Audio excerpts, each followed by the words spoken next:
sa. Kia ora koutou. Ndamani mana kia ora koutou katoa. Ko manaia te maunga, ko whananaki te awa, ko toki ma te whaurua te waka, ko whakapaumahara te marae, ko Ngāti Wai te iwi, ko Sharon Russell toko ingoa, ko Bream Bay Aho. Wow, Thank you for good having girl. us. I'm the manager of the Bream Bay Community Support Trust, just been there for 2 years, but prior to that I'm a registered nurse that's been working for 36 years, and predominantly my main roles have been clinical manager for Kia Ora Ngāti Wai, which is a Māori health provider, and area manager for residential facilities for people who've had traumatic and acquired brain injury. Whoa. So I've actually I've nursed a lot of people that have been in this space that have been affected. So coming into this role at the Bream Bay Community Support Trust was new for me. I lived here for many years, raised my kids, knew Phil. He was the man in the area, still is. He was actually running that service, and so I feel really privileged to be able to take that baton and do what we can do. But no, we're humbly walking in this space. Yeah. Family harm is not something I have been directly involved in from a service delivery other than a nursing capacity. Oh, so thank you for having us. No worries. Yeah.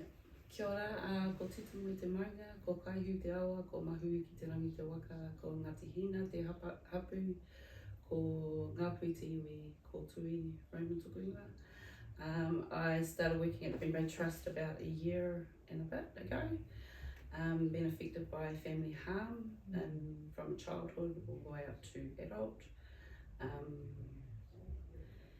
Just been in a relationship and through whānau and stuff like that. So we've been working with the family harm team and alongside the police, alongside SOS and SOS kaipara. Yeah, so when we're around doing the polls, we talk with the police, and then we have all the different organisations to see what would be the best for our people, for our whānau, the best help, and who to refer them to. But yeah, I'm really enjoying, I've worked alongside with Uncle Phil, Auntie Ray. They worked with me when I was going through it, so they know me when I was there and to now. My mentors now too. So but thank you for coming too. We appreciate this. No worries. Yeah, I listened to your words this morning when you're in your bed, and that really resonated with me, is that if you had this sort of platform when you were living it, what that would have made you feel, less alone, more supported. And I said to Tui, it's about, well, we don't want to come here and talk about ourselves, it's about coming that hopefully what you've got to say or share makes someone else feel like other people have been there and done it, and we just want to do whatever we can do to support. That's right. Now, talking about your fellas community trust, support trust, what kind of support do you offer those that do reach out to you fellas in crisis? Yep, so we normally get a phone call or a self-referral. People just come in as a self-referral, broken. We normally take care of the immediate needs, food, pay rent, help to pay rent, or go through work and income, refer them to them, help them with the phone calls and that, protection order, property order. There's lots of orders that you go through that you need to go through to be able to be in a safe space, changing locks, alarms, police alarms, halo guards. Then once their needs are met, the first initial needs that are met, we normally wrap around with counselling, the right counsellors, because it could be a board of staff of sexual abuse, rape. What are some of the things that people that do come to you fellas have experienced or are experiencing? What are those? What do you mean? Like the type of people that come to you. Yeah. What are some of the things that they Coming are experiencing? That they need help with. So, strangulation, snapping of the back of the necks, of the back, All sorts, stabbing. Yeah, stabbing. Wow. There's been from head to toe bruising where they can't even see because So and it's people from yeah. all walks of life. Yes, It not doesn't- just Māoris, no, it's everybody. everybody. Wow.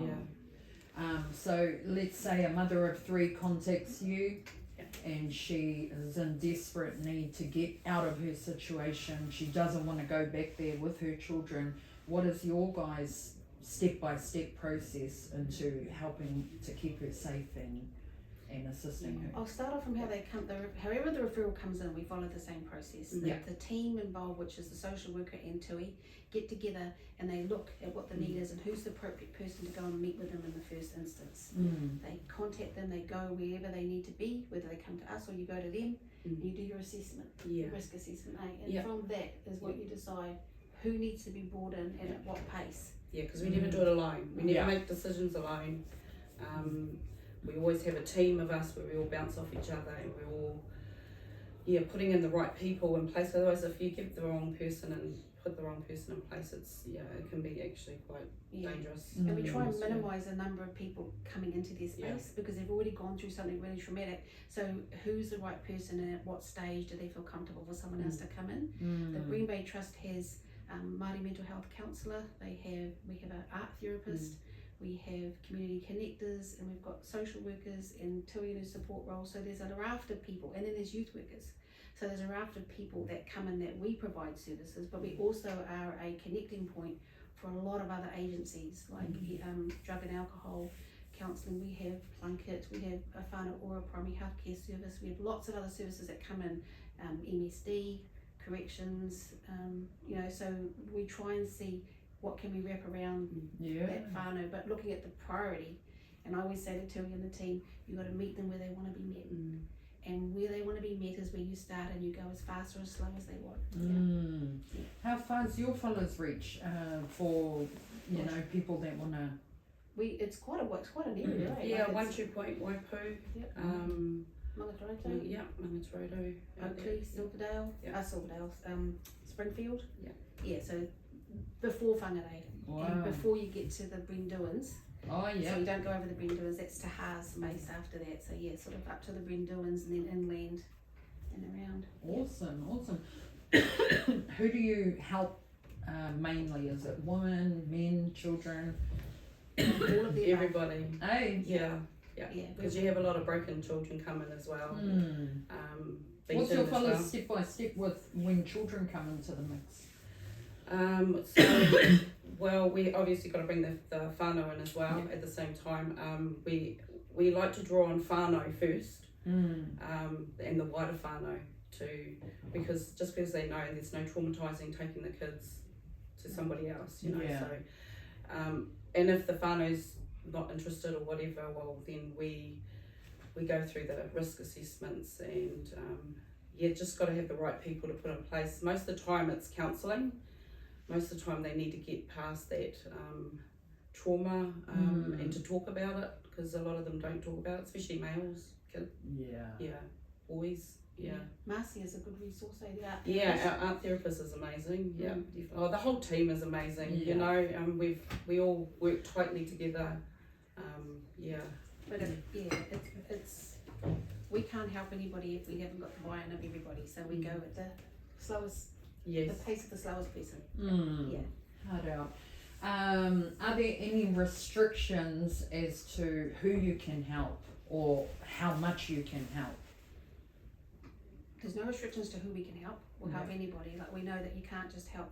You have to help the whole whānau. So that's the men, the women, the children, everybody, the relatives. You have to do whatever you can for everybody. But the only thing we don't do is our service is not it's not an after hours service. So we don't work after 5 o'clock.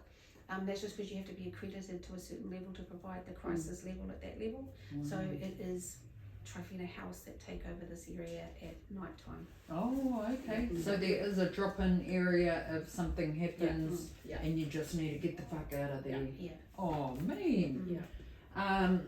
Do you help people who identify as women? Yes. Well, you've said that, eh? Yeah. Gender doesn't matter. It doesn't matter. Human. Yeah. Hey, Whoever yeah, walks through the hard. door, their gender's not an issue for us. It's what their need is. So Yes. yeah. Oh, I love that. How long do you fellas support the whānau? For as Like long as it ongoing. takes. Aye. For as long, I can have some open for months and months on end. And what until do they they get that space. what do they stay in touch for that amount of time? So sometimes it's just a pep talk because they're Oh, yeah. all of a sudden they're feeling overwhelmed because hundreds of people are getting hold of them, all these organisations, and it's just too overwhelming. Or their partner's ringing them 10,000 times a day, and feeling worried, anxious. So they could be smoothly running for a couple of months, then all of a sudden they come across a boulder or something, Yeah. and they just need that pep talk. Also ongoing support if the male's still trying to get in there. But Yeah. until we know that they're safe and their kids are safe, that's when we know that we can. Do you assist in any way for finances or financially, or you find that you utilise the resources you have to? Yeah, we've got a budgeter that comes in and works out of our site, so they actually help too. And then we've had some money donated to us. For example, as a local gym, they do a fundraiser and they give us the money they raise, and that's to help men. access Wow. support. So we whatever we get goes to the people. So yeah, we just Oh, right, that's cool. yeah. If there is substance abuse involved, and the woman or the male is still using, do you fellas continue to still help them, or? Yeah. Oh, yeah.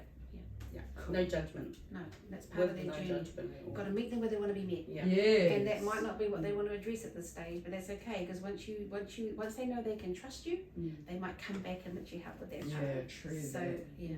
Awesome. Do you have any programs for families that want to stay together but need that help to try to work with each other? The social workers, it's usually based case by case. Yeah. We've done programs in the past, like we've done men's group and a women's group parallel to each other, and so we've had both parties getting support, because it's important that if someone's going on a journey, the other one's also on the journey, otherwise they meet at a different place at the end of it. Yeah. So we have done that in the past, but what we're finding now is it's better to work case by case, and what we can't provide, we'll at least put them in the hands of. So with the Nice. wraparound service that we've got, if we can't meet that need as a whānau, as a whole whānau, then we'll look at who can we bring in to meet that need. We do Lovely. like one-on-ones with our clients as well, just one-on-ones instead Yeah. of having a group, because a lot of people don't want to do the group. Yeah. do they? Yeah. Cool.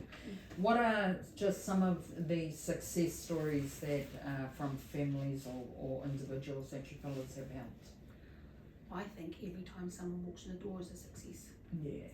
You know, it's not about the outcome for me, it's about they actually come through the door. Mm. And I don't care if they come back 7 times, just keep coming through the door. Because you might do a little bit at each encounter, but it's the end result. The little steps lead to the big thing. Yeah. So I count everyone that walks through the door as a success. Love it. It's hard. to It is walk really through. hard, and you know, Fuck yes. we, Yeah. you know, in my nursing career, you're helping people with addiction, and you have to go through crisis, and then you know you've got to get some help to cope through that time. This thing it's like this. It's Yeah. not like that, you know. So, but we've seen some really awesome outcomes where Amazing. families have worked together and worked through that situation and are a functioning family, that they're happy how things are. We've seen people that have had to part ways, and they have parted ways, but they're on better roles together, and they're doing Yeah. their own thing. But yeah, for me, the fact they walk through the door is the Okay. biggest success. Yeah, for sure. Do you work with those who have psychiatric problems or narcissistic traits? Yes, We do, definitely. Yeah. absolutely. Yeah. We don't ever want to be in a position where we stop somebody because the problem's too big. Yeah. We might not be able to fix it, but we can work with someone else to help them. That's right. We're never going to get this perfect bubble. Yeah. So that's you've right. got to work with what you've got. eh? Yep. How do they keep themselves safe? Well, it's keeping themselves safe is not contacting the person that did it, because sometimes they get to that point where they were so good at that time, they're going to keep being good, but then they always go back to being horrible and being Yeah. mean. So I just keep bringing them back to that actually, remember what he did to you, or remember this, remember that, Yeah. and then that sort of puts them back on track of, that's right, that's why I'm doing this, because I don't Yes. want to die. Yeah. And At the end of the day. and you talk to them about Yeah. scenarios. Yes. You know, Yeah. have a plan. Yeah. What and if it means that you're the touch point, where Yeah. they ring you and just say that how things are going. Just sometimes they need to be reassured that they're not in this big mess by themselves, Yeah. and that there's someone to contact. Yeah, and having the alarms too, like the Halo Guard alarms that Yeah. they can wear around their neck, I think it is, and then just one in their pocket as well if they're out just doing washing, because just don't know. That's so good, eh? They Yeah. weren't around back then. Oh no, Fucking we now. have to run. And you Run! their phones, making sure they've got a phone. Yeah. that they can Yeah, actually well, have. see, because they Yeah. take their fucking phones Yeah. off them. Yeah. So you can't always reach having out. a phone somewhere in the room where they can lock themselves in, sort of thing. Yeah. Yeah. Oh, I love the way they talk to each person and go, what do you need? Mm. yeah. Because we can say what we think they need, but That's actually right. what do you need and what's going to work for Yeah. you? Yeah. And so yeah. Because it's different all yeah. the time, But eh? those are some of the things you can Yeah. put in place. Yeah. No, Yeah. for sure. Mm. Before we wrap this up, is there anything else you want to share to the public about your Whānau service? Mm. I just feel incredibly proud to work alongside of these amazing people who come to work every day. And this is a space that's heavy. This is a Yeah. space that you don't go to work and skip the light fantastic. You're seeing the hardest of the hard. And so I value the team that put their hand up to say, let's do that. Mm. I myself have been through sexual abuse as an 11-year-old girl by my teacher at school, and I didn't have the first place to go to. So I'm committed to make sure that whatever I do Mm. is authentic and meaningful for affecting real change, because I know what it's like to not have a single soul to call on. And so in the position that I'm in, that I can employ people, I look for these amazing people like Tui, who walked through the door and I immediately knew, you have got a gift that's going to help other people. And thank you for that, Bless you. Tui. Yeah, thank you. Because Thanks, Sharon. it's so important to have the right person. Oh my God, you're going to make me cry. Don't cry. Make it one. Because they do the mahi. Yeah. They're doing it every day, and a manager's in a very privileged position because you're seeing the mahi, but you're not necessarily doing it. Yeah. And so I just take every opportunity to praise the angels that work for us, that actually put that effort in, and it comes from here. Mm. Comes from And here. the other thing is too, that must be hard for you, for whānau and you that do what you do, to have to sit there and hear these, beautiful women that Mm. are probably broken and, Yeah. that is that hard for you? Yeah, it can, yes. And in a way you can't take things personally. Oh, well, you just Yeah. can't. You Yeah. just can't. And you can't take it home with you.